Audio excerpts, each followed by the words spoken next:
किसी जजीरे में एक अमीर रहता था जिसे शिकार का बहुत शौक था, मगर शिकार को जाते हुए एक जगह किसी गरीब टोकरियां बनने वाले की जमीन पड़ती थी। इस जमीन में नरसल उगे हुए थे। इस खेत की नाहमवारी और नरसलों में से गुजरने की तकलीफ अमीर को बहुत नागवार मालूम होती थी। एक दिन अमीर ने गरीब को बुलाकर कहा, तुम ये जमीन हमें दे दो। गरीब ने जवाब दिया, हुजूर, मेरा तो गुजारा इसी पर है, मैं बेचना नहीं चाहता। इस पर अमीर नाराज हो गया। पहले तो उसने गरीब को खूब पटवाया, फिर जमीन पर उगे हुए तमाम नरसलों को आग लगवाकर जला दिया, जिस पर गरीब रोता हुआ बादशाह के पास चला गया। बादशाह ने अमीर को बुलाकर हाल पूछा तो अमीर ने जवाब दिया, बेशक मैंने इस जलील आदमी को इसलिए मारा और इसके खेत को जलाया है कि इसने मेरे हुक्म की तामील ना की थी। बादशाह ने फरमाया, तुमने दौलत के झूठे गरूर में एक बेगुनाह गरीब को नाहक तकलीफ दी और बड़ा नुकसान पहुंचाया है।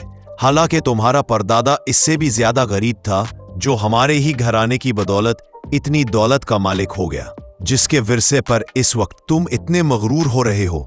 मेरे नजदीक ये गरीब तुमसे इसलिए बेहतर है कि अपनी मेहनत से रोजी कमाता है।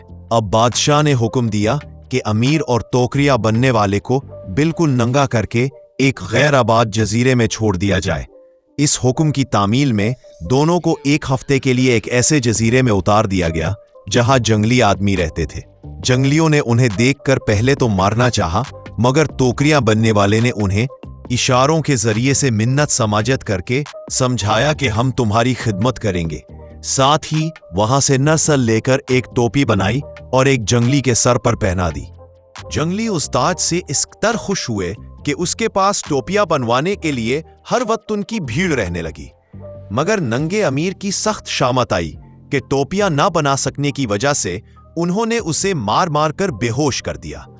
आखिर अमीर ने जान से तंग आकर टोपियां बनने वाले से कहा, अगर तुम मुझे उन वहशियों से छुड़ा दो तो मैं घर पहुंचते ही आधी जायदाद तुम्हारी नजर कर दूंगा।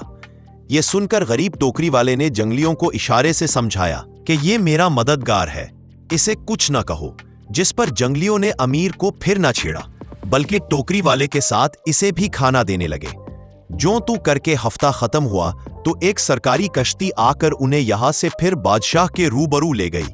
मगर अब तो अमीर की यह हालत थी कि काटो तो बदन में लहू नहीं। बादशाह ने सब किस्सा सुनकर अमीर से फरमाया, तुमने देख लिया दौलत का महल कैसा नापायदार और इस पर गुरूर करने वाला कैसा अहमक और नालायक है।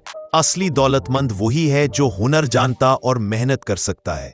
अब जाओ और अपना वादा पूरा करो और इस गरीब को अपनी आधी जायदाद बांट दो। अमीर ने घर पहुंचकर इकरार के मुताबिक आधी जायदाद गरीब के हवाले कर दी और इस तरह गरीब ने अपने सब्र का फल पा लिया। स्टोरी कैसी लगी कमेंट्स में आप बताएं। इसी तरह की डेली वीडियोस देखने के लिए आप हमारा चैनल सब्सक्राइब करें। शुक्रिया।